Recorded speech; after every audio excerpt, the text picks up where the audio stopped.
Kaganiha sa Barangay Patrol, gireklamo sa mga empleyado sa Turil District Hall ang nagaawas nga septic tank, butang nga naghatod og disturbo sa mga empleyado o sa mga kliyente sa maong buhatan.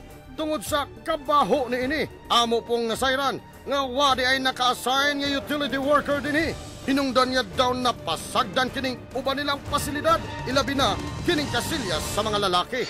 Sunod adlaw, among naabtan ang District Building Administrator nga si Ma'am Consorcia Ronquillo sa buhatan sa City Administrator sa City Hall o din hinanamo kini gikahinabi. Panatay gibuhat ang actions regarding sa septic tank, no.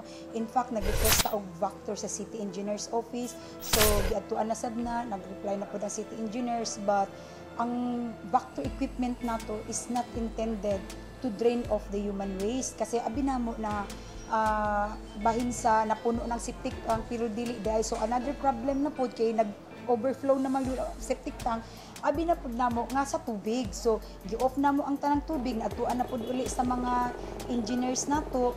So dili na pud di ay regarding sa tubig ang pag-overflow sa overtank. So this year lang nagbalik na pud ko dito to inspect the septic tank again. So it was found out na leaking ang mga PVC pipes gikan sa taas hangtod sa kilid, mao to ang cause. So murag mo nang hinungdan.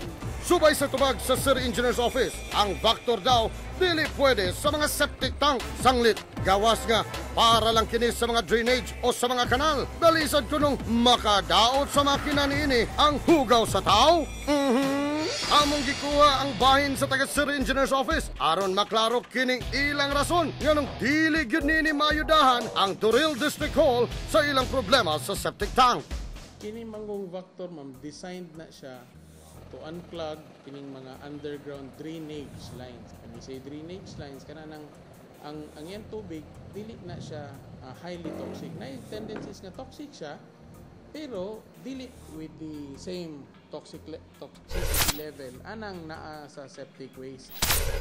Dili na to pwede na siya i-suck dito sa septic waste tungod kay ang kanimang gud iha mga piyesa nga maagian anang septic waste mo taya siya, mo corrode siya dayon, makakause expedited corrosion kung kana siya ang gamiton, kana siya ang i-serve kay wala gina siya naka-design for septic waste suction.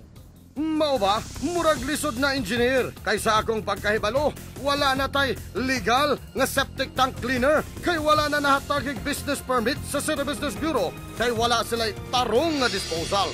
Kay ikaduha, ang kaning septic waste manggod, ma'am, ang paglabay manggod anak niya, naa na siya lisensya paglabay sa waste. Kaning mga kumpanya na to dire, appeal na silang business permit ang ilahang disposal area. Kaya gina-check po na sa Business Bureau kung kumusta na ilang disposal area, kung tama pa ba ang ilang pag-manage. O wala mi disposal area sa septic waste.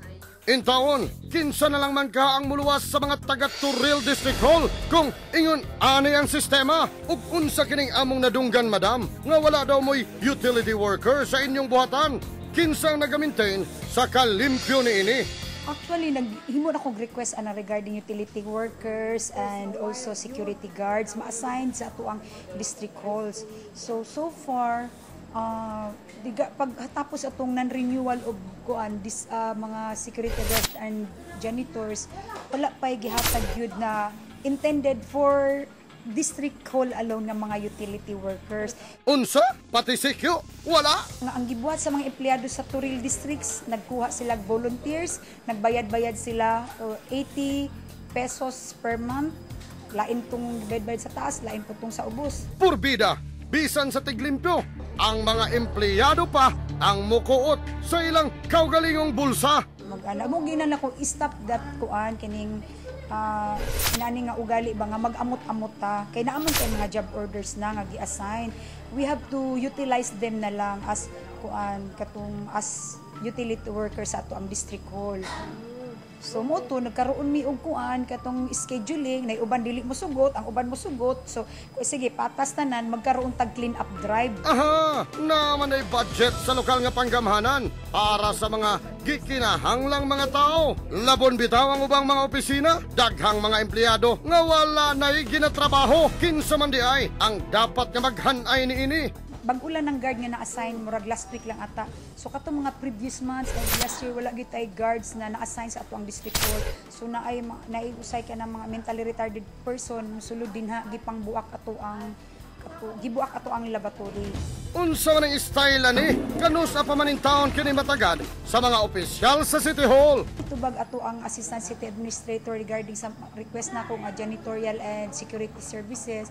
So sumala sa ato ang Assistant City Administrator Sir Ewin na anay mga gipang-assign nga mga janitors sa mga district satellite offices. So nagkandak na kog meeting sa mga district heads nato nga naa day gipang-assign nga mga utility workers sa nagkalain-lain nga mga district offices. So sa pag-meeting nako based sa ilang nakita ang mga memorandum nga gipang-issue sa ilaha walay specific functions nga ipang-assign sa mga job orders ma-assign sa ilang district offices.